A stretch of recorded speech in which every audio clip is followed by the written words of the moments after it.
Are you second guessing yourself because long distance relationships suck? I mean, they do suck. But I'm here to tell you that if I can do it, you can do it. What's up, guys? So, me and my girlfriend have been dating for about 5 months. And we've been long distance for about 4 of those 5. And I know that may not seem like a long time for you, but everybody's different. And it's definitely been a long time for both of us. But I had the opportunity to come out here and see her. She currently lives in the UK and I live in the States. So, yeah, it's pretty tough. But I'm making strides, or we're making strides together. And I'm also going to tell you how you can make strides in your long distance relationship without feeling like it's falling apart or, it's too difficult or anything. It is difficult, but it's not impossible. Definitely possible. So let me give you some resources that I use. Number 1, the power of communication. For this one, I feel like I don't even have to mention it. This is definitely one of the bread and butters of human interaction. What I mean by that is, this is one of the ways we tell the other person, we inform the other person of the things that we want and desire, or the things that we need. And the only way you're going to be able to do that in a long distance relationship is by setting aside time for the other person to communicate effectively, not just sending a text message here and there of, hey, this is what I'm currently doing. That's not really an inclusive way of telling the other or bringing the other person into your life, into your world. Sure, text is great, videos are great, but if you don't have full-on interaction with your person, it just kind of feels dry. It kind of, over time, it becomes repetitive. It doesn't become anything special. It's just, oh, yeah, I just got this message. Cool. I'm telling you from experience. It kind of sucks. But if you do take a step, if you guys are trying to improve your relationship, take that step and make time out of your busy schedules, because you guys are living separate lives, and try to incorporate your person into your separate life. Bring them into your world, okay? Learn how to trust them. Tell them secrets, not secrets, you know what I mean? But tell them things that you don't really tell your friends, Make them a bigger priority in your life. This is that moment. Number 2, consistency. This one by far is my favorite. I identified this one as the heartbeat of the long distance relationship. What I mean by that is, once you have communicated the things that you guys want, now you got to put it in motion, and not just any kind of cycle. It's like the minimum. Like, you guys can't do less than what you guys have already agreed on. And the beautiful thing about this cycle is that it only gets better with time. The more consistent you are, or the more you kind of make your deadlines, you know what I mean? It becomes a habit, especially if you do it. I think I go by the 3-week rule, the 21-day rule. You do it for 21 days, it becomes a habit.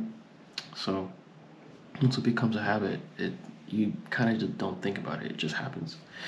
And then when you want to do more, you guys will always notice, okay, yeah, like this is really good. You'll get in that good feeling motion.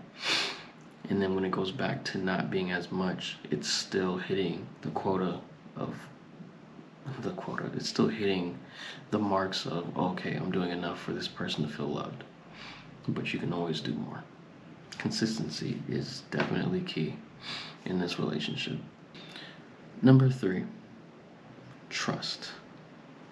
All right, so I'm very well aware that long distance relationships have a bad rap, okay? We know that most people, or some people, not most, some people are unfaithful, some people just lie, some people catfish. You know what I mean? Like, if you've never met in your long distance starting out and you've never met, you get catfish sometimes. Look, that's not your relationship. those aren't your relationships.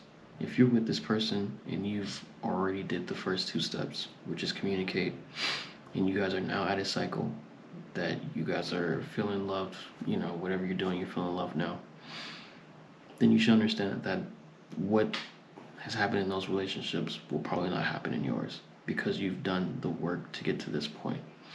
Trust is the jewel of your relationship. I don't think anyone would give that up first without doing the work. And if they do, well, I mean, you kind of see the damage, right? So all in that to say is, if you feel like you don't see enough from this person, right? They're not doing enough work with the being consistent, then go back to communication. Okay?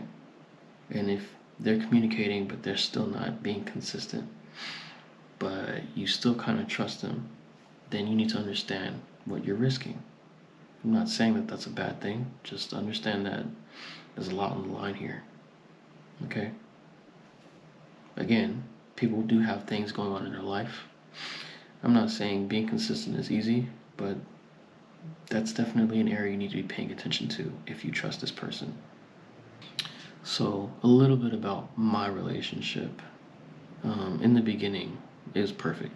I mean, it still is perfect, but it hit all three for me. The communication was great. We had consistency, and it was just easy to trust. I mean, it all kind of just went hand in hand, right? Which I'm assuming most relationships start out anyway. But we're both military, so when we had to go our separate bases, we entered this long distance relationship realm, and the first thing to go was consistency.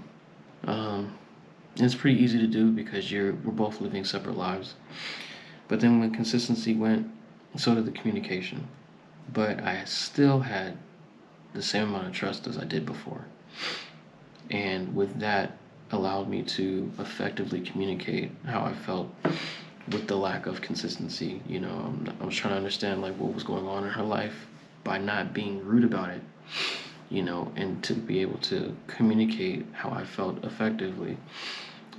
We were able to get some traction back. Text messaging into calls, into me being here to visit her in the UK. So all that to say is these are just guidelines or resources that I use even in my own personal life. I'm not sure if it will work for you, but let me know. Let me know in the comments how it has affected you, positive or negative. And don't forget to show the channel some love. Alright, see you guys next time.